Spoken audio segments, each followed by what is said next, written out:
Alors, Bezrat Hashem, le Chok l'Israël de ce matin, la Gemara de Zevachim, la page 32a. Kol apesulim sheshachatu. La Mishnah nous a enseigné, tout Kohen qui n'est pas propice au service et qui a égorgé un animal dans le Beth Amikdash comme service, ça passe. A posteriori, c'est valable. Dit la Gemara, qu'est-ce que tu es en train de dire? Shachatu, s'ils ont déjà égorgé, di'avad in, déjà a posteriori on l'accepte.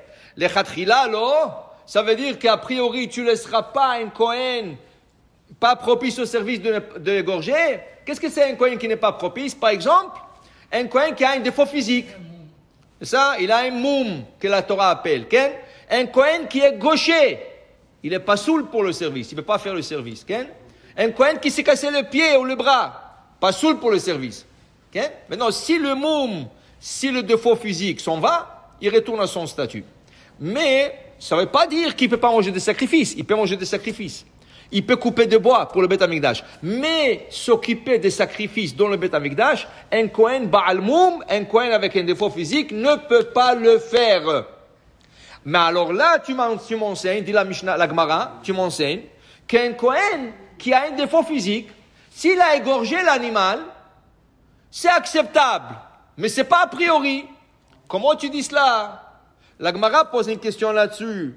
Veshachat, shrita kshera bazar. Alors voilà, pour comprendre ce passage, il faut voir un autre passage dans Masechet Berachot. Nous sommes Zevachim. Dans Masechet Berachot, il y a une histoire, Chana, Hatzadeket. Chana, la grande Tzadeket.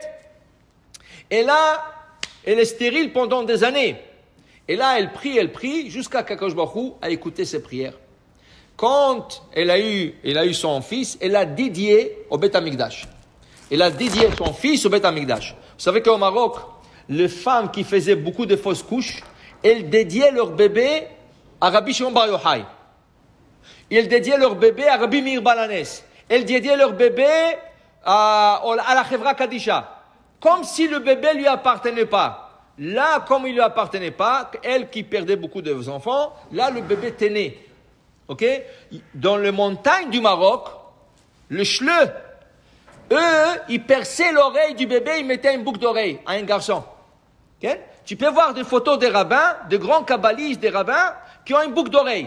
Là, le jeune, quand il voit ça, oh, tu vois, même le rabbin est à la mode. Mais c'est pas du tout ça. Ça, c'était parce que sa mère, elle faisait beaucoup de fausses couches. C'était une ségoula.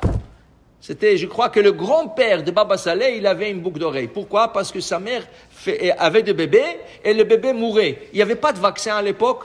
Il n'y avait pas d'antibiotiques, il n'y avait pas tout ça. Alors, c'est ce qui faisait que le bébé mourait. D'ailleurs, vous allez voir que beaucoup de bébés, que leur mère perdait le bébé, et quand le bébé était né, il l'appelait Makhlouf. Oui. Makhlouf, c'est comme si à chaque dans un échange. Et ça, il récupère le bébé. Okay? Bekitsour, Hana Tzadeket, elle était stérile pendant des années, et voilà qu'elle a un bébé. Elle a dit, je le dédie au Beth Amikdash. Elle a fait un éder sur son bébé. Mais elle a dit d'abord, laisse-lui finir à allaiter.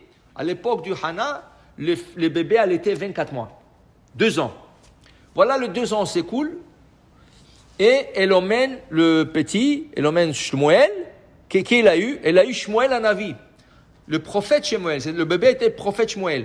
Que la Gemara dit qu'il est comparé à Moshe et Aaron ensemble. Ça veut dire que si sur un côté de la balance, tu mettais Moshe et Aaron, tu mettais Shmuel dans l'autre, ils étaient égaux. Moshe et Aaron bekohanav ou Shmuel bekoree shemo. Il était tellement grand, mais là, il a 2 ans. Il est tout petit, il a 2 ans. C'était un petit enfant de 2 ans.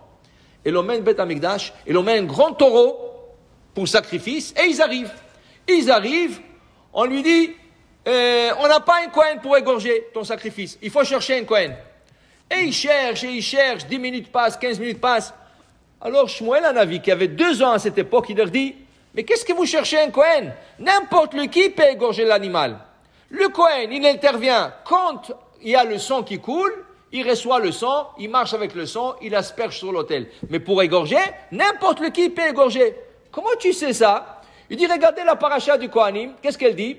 Vekibel Kohen et Adam. Et le Kohen reçoit le sang. Olich la Mizbeach. Et le Kohen le marche avec sur le Mizbeach. Et le Kohen aspergera sur l'autel. Quand tu arrives à la Shechita, c'est écrit Veshachat et Ben Abakar. Veshachat et Ben Abakar. C'est pas écrit le mot Kohen. De là, il a appris à l'âge de 2 ans qu'un Kohen ne s'est pas nécessaire pour égorger. Là, ils ont égorgé le taureau. Ils ont égorgé le taureau, tout de suite, qui est venu? Le grand Kohen. Eli Cohen, qui était le grand prêtre à cette époque. Il leur a dit, mais comment vous avez égorgé cet animal? Il n'y avait pas un Kohen présent. Il dit, mais on a appris qu'on n'a pas besoin d'un Kohen. Il dit, qui vous a appris ça? Il dit, lui, le petit. Il dit, qu'est-ce qu'il vous a dit? Et il leur a donné le discours. Il dit, il a raison.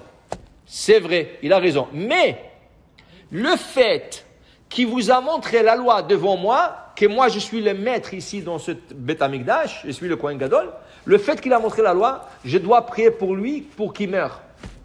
Et sa mère, non, qu'est-ce que ça veut dire ça? Il dit non, écoute-moi, je vais te prier pour toi. Moi je prie, c'est lui qui a prié pour Hana qu'il aura un bébé. Il va mourir celui-là, et moi je vais prier pour toi pour un autre bébé. Il dit non. Elana razeit palalti. Amen. Elana razeit palalti. C'est cet enfant que je veux pas un autre. Et là, il a laissé là-bas, il a pardonné, il a laissé là-bas. Alors la Gemara dit, de tout ça, qu'est-ce que nous apprenons? Que même celui qui n'est pas Kohen peut égorger la bête. Alors pourquoi tu dis qu'il y a un Kohen avec un défaut physique, s'il a égorgé, c'est acceptable, a posteriori? Non, même a priori.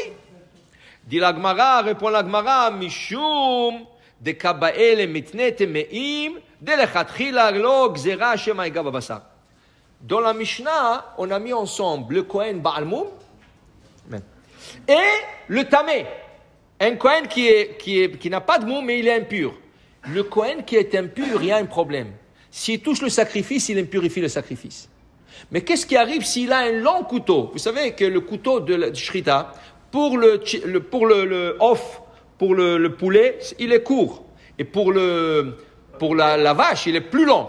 Si tu prends un grand couteau long et le Kohen égorge et il fait attention de ne pas toucher l'animal, il n'a pas impurifié, même s'il est impur. S'il égorge et il touche l'animal, il rend l'animal impur. Puisqu'on parlait de tamé, un Kohen tamé, alors on ne voulait pas qu'a priori le tamé égorge pour que peut-être il va toucher et impurifier le sacrifice. On a dit le chatrilalo. Mais là-bas, comme ils étaient juste à poser les deux, le Kohen Tamé avec le Kohen Baal Moum, c'est pour ça qu'on a dit le Chatrilalo. Mais en vérité, il y a une distinction entre un Kohen Baal Moum et un Kohen Tamé. Le Tamé, a priori non, a posteriori oui, c'est acceptable. Et le Kohen, c'est lui qui a un Moum, même a priori, il peut égorger et abattre un sacrifice. Baruch Adonai Le'olam. Amen ve Amen.